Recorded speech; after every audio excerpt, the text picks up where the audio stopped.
នឹងសិល្បករសិល្បករនេះដែលចូលរួមសម្ដែងក្នុងរឿងពួកគេកក៏ដូចជារឿងសុខាភិបាលបានបញ្ចប់ទៅសូមគោរពអញ្ជើញ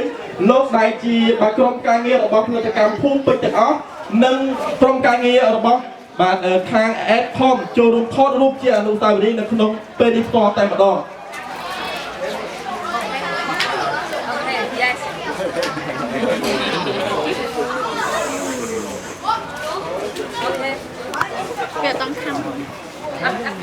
សូមបញ្ជាក់ផងដែរថាកុមារីដែលមានពាក់ពោះបានសក់ពោះនៅលើក្បាលនិងបម្រើអារម្មណ៍ទូរទស្សន៍សនិកជនក៏ដូចជាបងប្អូនទូទាំងប្រទេសកម្ពុជាក៏ដូចជាទូទាំងអាស៊ីតាមូលនឹងបាន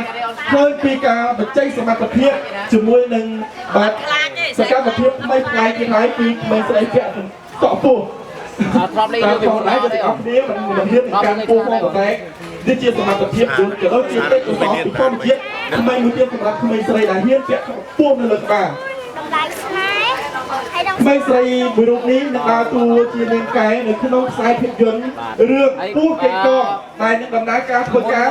ថតដាក់ពោះឯមានធ្វើការថតទៅដូចជាចាក់ផ្សាយនៅពេលខាងមុខឆាប់នេះពីបណ្ដាញស្ថានីយ៍ទូរទស្សន៍ PNN នឹងដាក់យ៉ាងហ្មងណាអូខេបងឯងឈ្មោះគេដែរបងឈ្មោះជូលីអាយុប៉ុន្មានហើយ10ឆ្នាំមានដាក់ទីណាអូខេដាក់ទី4ណាអូខេជួយតែមកបងទៅគាត់មកជួយបានហើយសម្រាប់តែបានឡាឈរឡើងលើហ្មងដើម្បីគាត់ថតរូបមកឃើញបាទចឹងណាបាទបន្ទាប់ពីធ្វើការថតរូបរួមគ្នាជាមួយនឹងក្រុមការងារពីផលិតកម្មភូមិពេជ្រដូចជាបាទខាងសហការីមកពី Adcom បាទក្រុមហ៊ុន Adcom ទាំងអស់យើងនឹងមានកម្មវិធីសម្រាប់អ្នកសារព័ត៌មានទាំងអស់មកពីបណ្ដាសារព័ត៌មាននេះនៅក្នុងស្រុកដើម្បីធ្វើបទសម្ភាសន៍ជាមួយនឹងសិល្បករសិល្បករនេះដែលចូលរួមសម្ដែងនៅក្នុងខ្សែភាពយន្តពោះកេងកងក៏ដូចជាខ្សែភាពយន្តរឿងសុខាបញ្ញ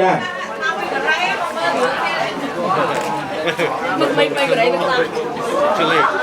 ចលេមកគេទៅខ្លាច